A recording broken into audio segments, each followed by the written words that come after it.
to this computer. Thank you. In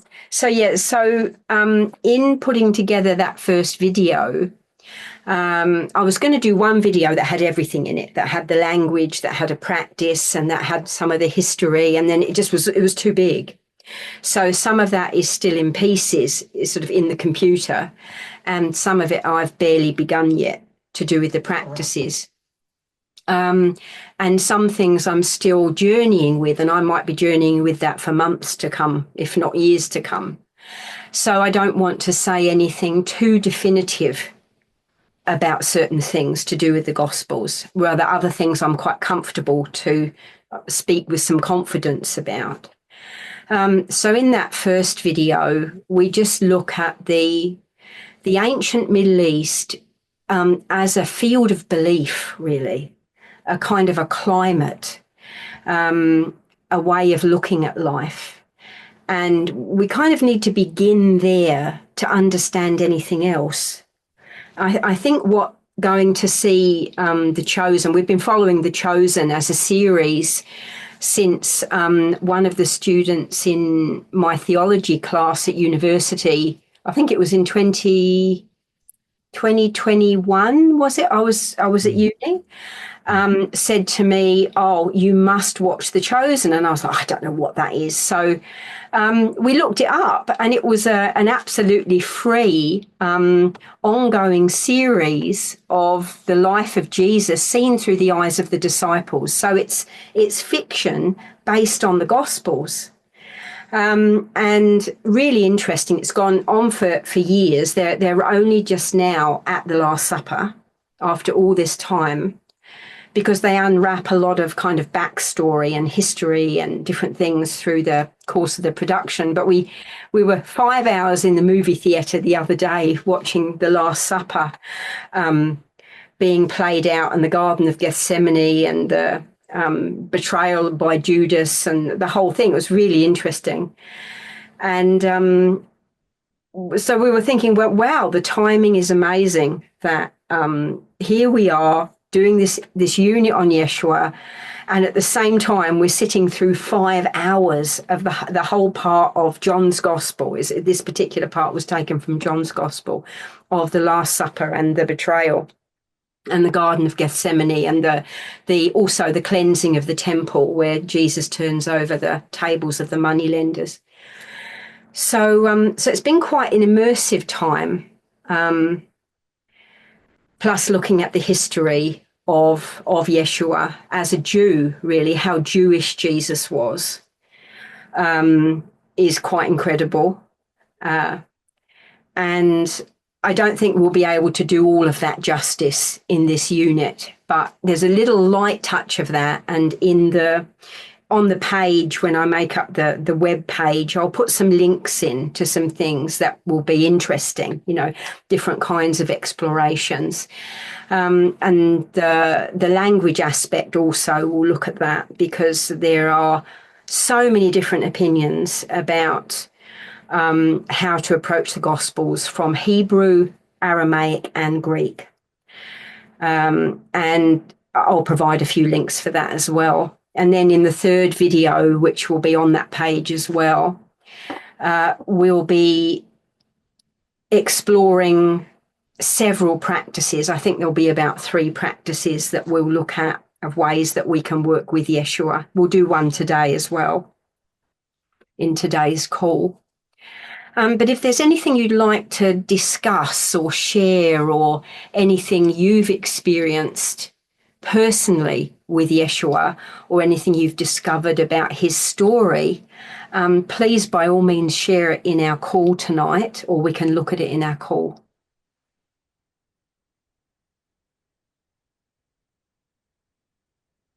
What Yeshua means for you and how you encounter him.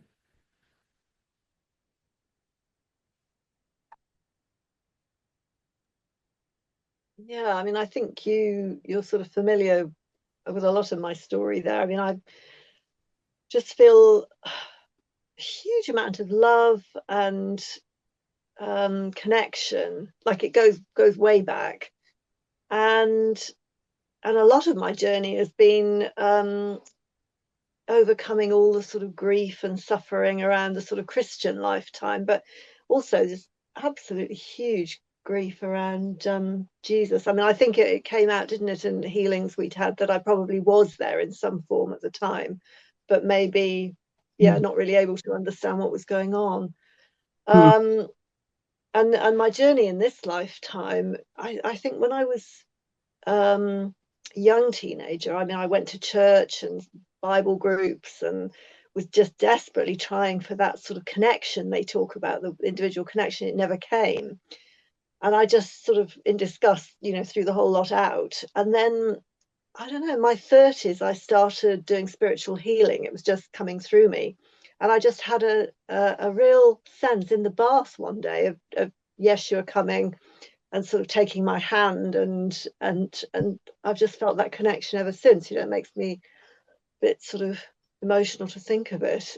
And then I've had this huge journey, 20 years, I guess, of study, Neil Douglas Clott's work and the Aramaic, and through our Sufi path. And I think, and that was something Alan brought when we started together, and it's reconciled me in a way, I suppose, because I've sort of understood. I suppose I've understood what I hadn't before, what Jesus was trying to say, and actually how it was completely hijacked by the church and patriarchy and just used for purposes of domination and control, um, and done a lot of grieving around, the pain and suffering, and let go of so much anger that actually I occasionally go to church these days and have got involved with, arranging the flowers in the church, and which I never could have imagined doing. I was so angry about the whole thing and just totally rejecting it. So I've had, I've had a long journey with this, as I think but maybe Ram doesn't. And Yeah. yeah, so yeah, thank you. Mm. Thanks. Yeah. Mm. How about for you, Alan? Can you unmute your mic? And you're still muted. Yeah, that's it. You mean how about my journey with Jesus? Yeah. Yeah, I mean, similar that, I was quite involved with church. I was a server at communion, age around 11, 12, 13, then was desperately unhappy with life and threw it all out. Couldn't believe in a God that would allow this kind of suffering.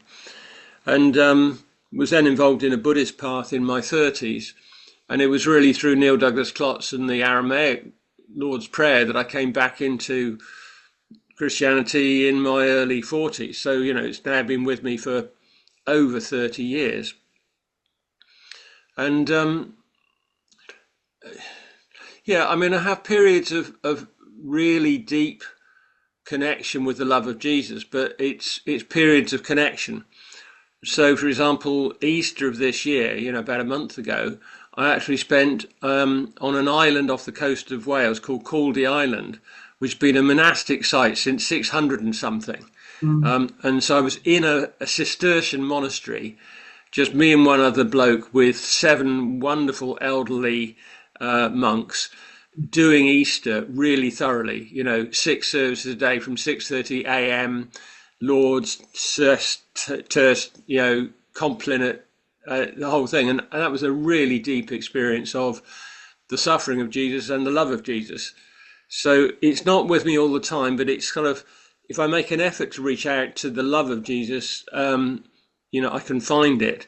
And one of the the Christ light blessing meditation that you did a couple of modules ago was one that really helped me a lot. So, I think some of your materials sort of helped my connection.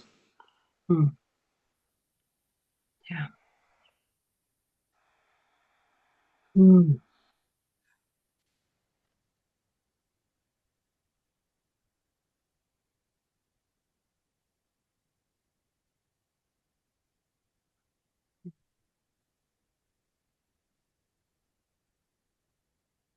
And how about for you, Rama?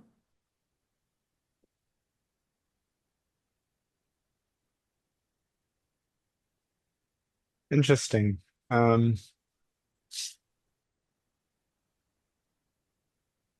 comes and goes. When it's there, it's in profoundly deep because I've got such a close connection with Jesus. It's like it just opens me to a profoundly deep level that I can't comprehend. But I don't always stay that open though. So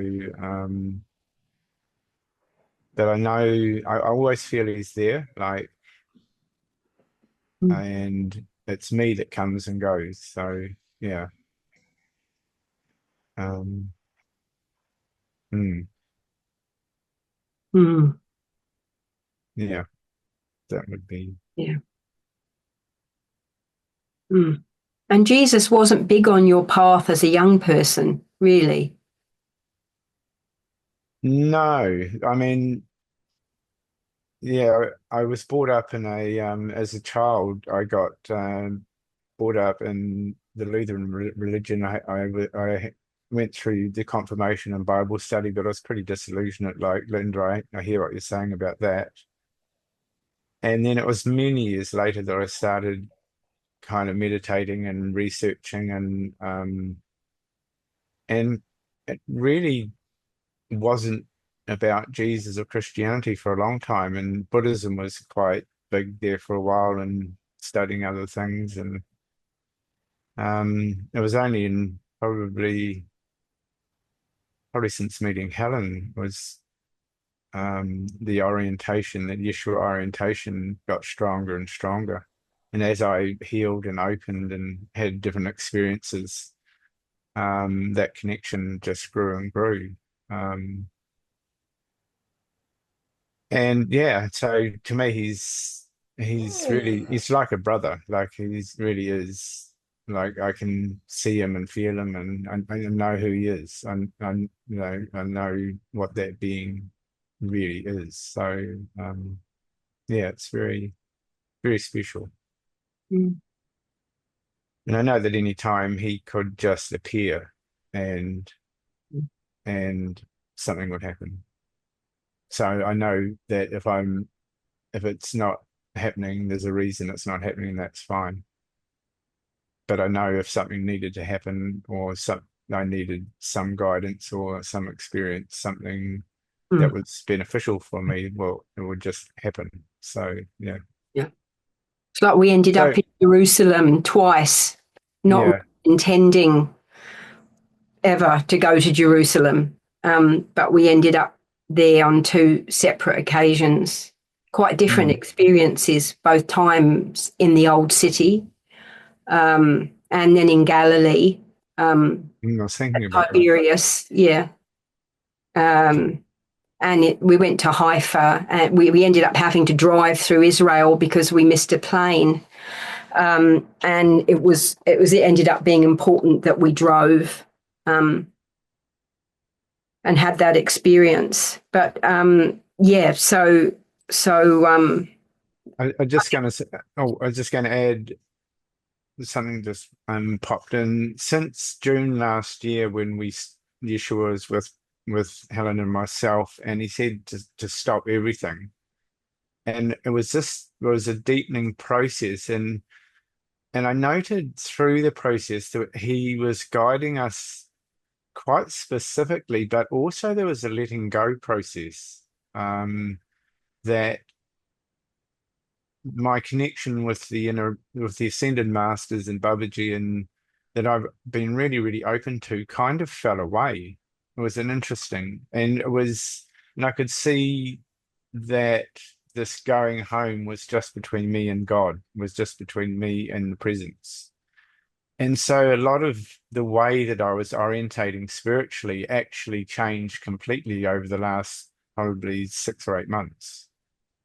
And it's been a very, very deep process that was unusual in its orientation. And I think Helen would agree.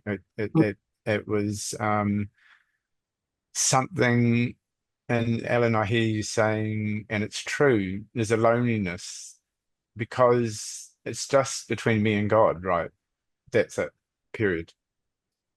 and there was a notable sense of not having support. The Ascended Masters in the past would actually come in, and if I was going wrong or needed help or whatever, and I'd ask for it, they'd be there and, come on, it's all right. But it was like this last period, it's been, no, this is it. This is just you and God. Make your peace. And I think that's it's just part of the journey. And the Ascended Masters are really good at leading us into our karmas, but they lead us to the door. But that part of it is something that's just our journey, and they don't interfere with that. And that's also why this kind of mystical path at the depth we're doing it does feel unusual, and it does feel lonely, it does feel harsh, it does feel hard,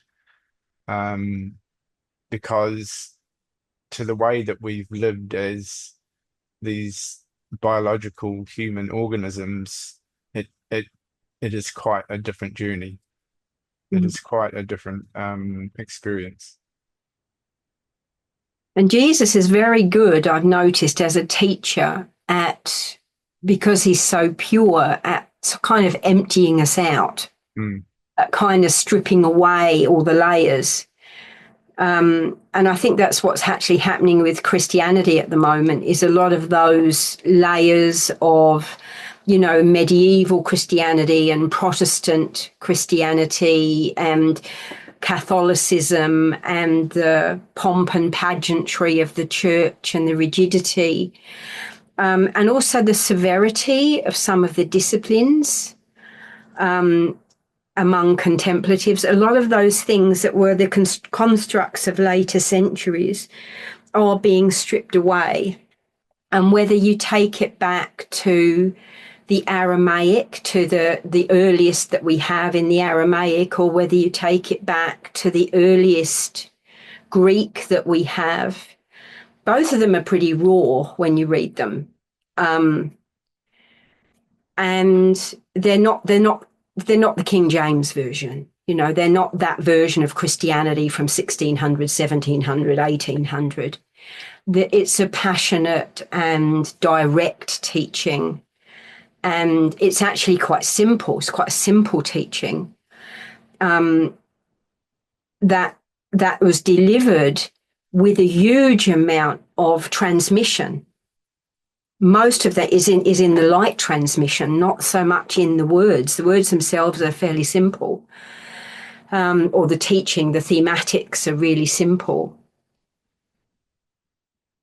And I found that again, going back to the older texts and going back to the history and going back to the context with Yeshua, that when you take a lot of that later church development away, you're left with a mix of something that's fundamentally very humane and compassionate and merciful, incredibly merciful and forgiving, beyond what humans normally do for each other, way beyond what humans normally do for each other.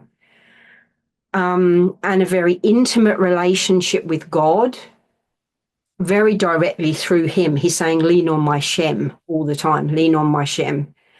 So he's not leaving people without anything. He's not saying, let go of the rope on the one hand and then just go and be without anything to hold on to. He's giving them a new thing to hold on to. That's very definitive. I hadn't seen that before, until my more recent journey with the Gospels. And then there's the incredible spiritual, supernatural transmission component to the teachings, which was dumbed down in Protestantism completely. Well, maybe the miracles weren't real, maybe they didn't happen, maybe they weren't the way there was a lot of that went on, which never happened in Catholicism, which retained the sense of the miraculous and retained Mary, his mother, as well. if you read Acts, I've got a lot out of reading Acts, in the sense of the movement of the Spirit of holiness, or the Holy Spirit, or the wind of the Spirit, or the breath of God, as being an actual transmission that was given to the early followers of Jesus, the followers of the way, and that without the resurrection and without that movement of the Spirit, there wouldn't have been a Christianity. So in a lot of ways, the charismatic movement today is closer in its vibrancy to original Christianity, the followers of the way, than most of the church spirituality that we've experienced life after life after life after life. It's so radical. It's incredibly embodied and radical to the point that it almost got out of control with the early church, that people were prophesying and healing and speaking and empowered by the Spirit to a degree that the right hand didn't know what the left hand was doing. Across that early Christian world, there wasn't an agreement, and so as the centuries went on, more and more rules and regulations were put in place about who could speak and who had authority and who could prophesy and who could be, like the Quakers eventually took that one back, 2,000 years later, and said anyone can be filled with the Spirit. Anyone can be inspired or prophesy or speak in tongues or be inspired to speak the truth of the Gospels. But for the large part of the Christian period, we've been suppressed in that individual spirituality, and even came to mistrust that process, the process of receiving a transmission, of receiving the Spirit. So what you said, Linda, about, there you were just transmitting light. The healing was just coming through you and Jesus held your hand. That is really that's the truth of the early church. That's what it was like for people, and you were re-experiencing that. And that is the kind of spirituality that Yeshua was offering people. Which is quite different than obedience to the temple or following the law of Moses and following the rituals and the prayers and the sacrifices and, coming on the right side of God through those things. Suddenly it's just you and God, like you were saying, Ram. It's just you and the light, you and the love, you and the inspiration.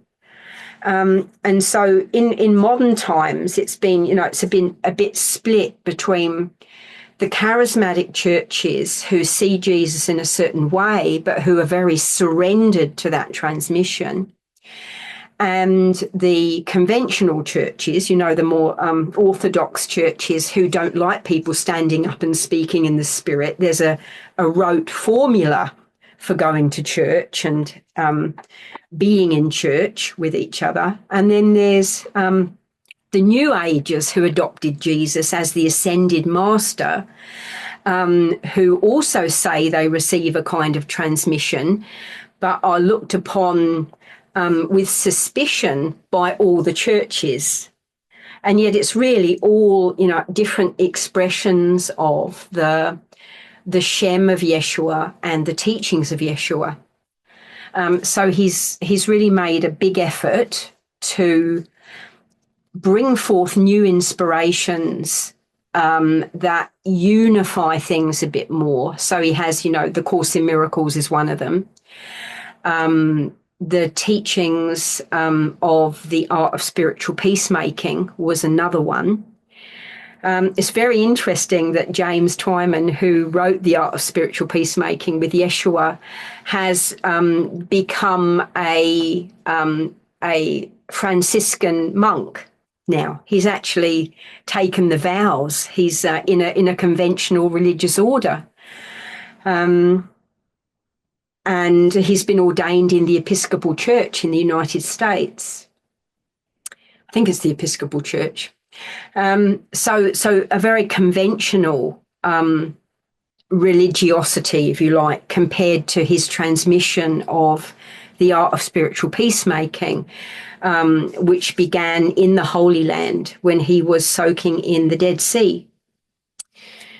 Yeah, and then again in Transcendence, he's speaking really the same kind of language in a way that he's speaking in the art of spiritual peacemaking and the Course in Miracles. So, but all of those things have received very patchy reception because a lot of people who love Yeshua only accept things that come directly from the Gospels that are in the Bible.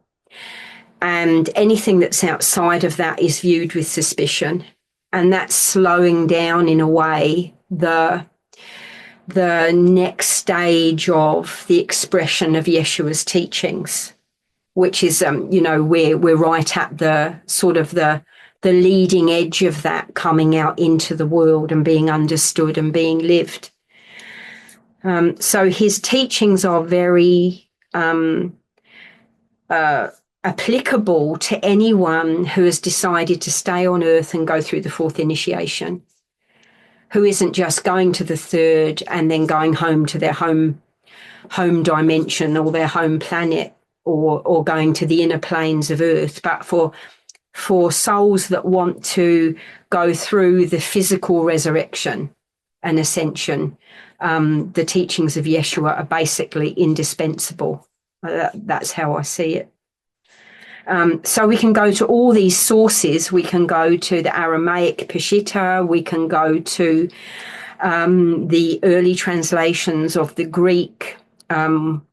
We can even look at Hebrew because there's indications that he sometimes spoke in idiomatic Hebrew. And we can look at the more recent transmissions that have been brought through by people. And you get a full, by looking at that, you get a full picture of Yeshua's message. And the way in which the experiences that we're having now are fulfillment of what he began 2,000 years ago.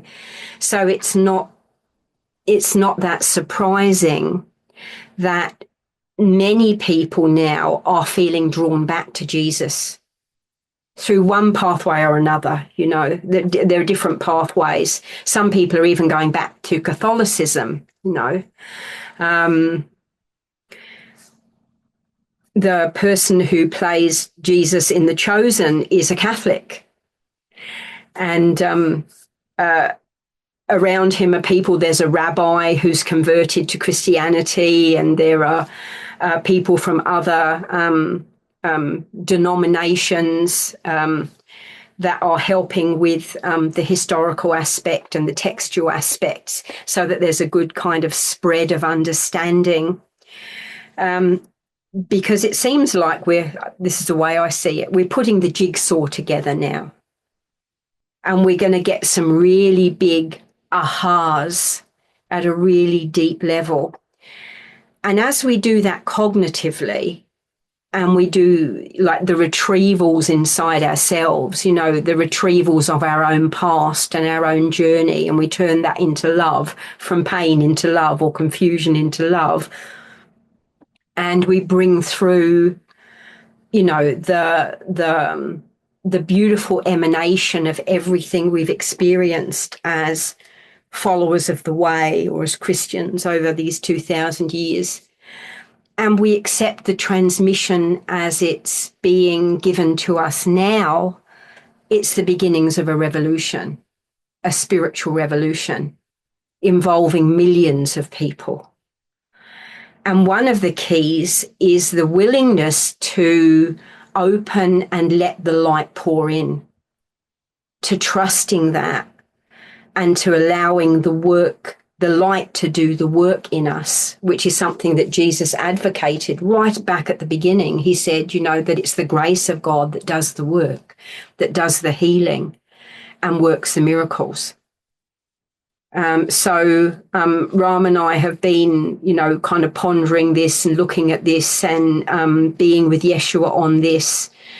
And Yeshua is very keen for there to be places where, like monasteries or retreats or sanctuaries, where people can come and feel like they're being true to the Gospels in the deepest possible way, and enter into practices where they can receive that transmission and that grace can do its work. And that will open an amazing field of light within the auric field of the planet. It's ripe now. There's a huge amount of light in that. You could call it the light body of Christianity as a whole. Last year, Ram and I were shown the pain body. It's the pain body of sort of medieval and later Christianity in England, for example, of the amount of suffering that's in that energetic level. When that is turned into love, as that is transformed and turned into love, it gets delivered back as essence into the planetary field. It's like inoculating the planetary field with love and amplifying it. So it's a very important process now that Christians redeem their suffering and their hurt and their defeat and their disillusionment. And that people who perhaps don't even identify as Christian anymore, but did in past lives, also do those retrievals and those healings of those timelines. So Ram and I we're deeply linked to that, aren't we, Ram? Deeply linked in, and hoping to be able to go back to Jerusalem and go back to Galilee, possibly on pilgrimage at some point, and do some transmission, retrieval and healing work in what is now modern day Israel and in England as well.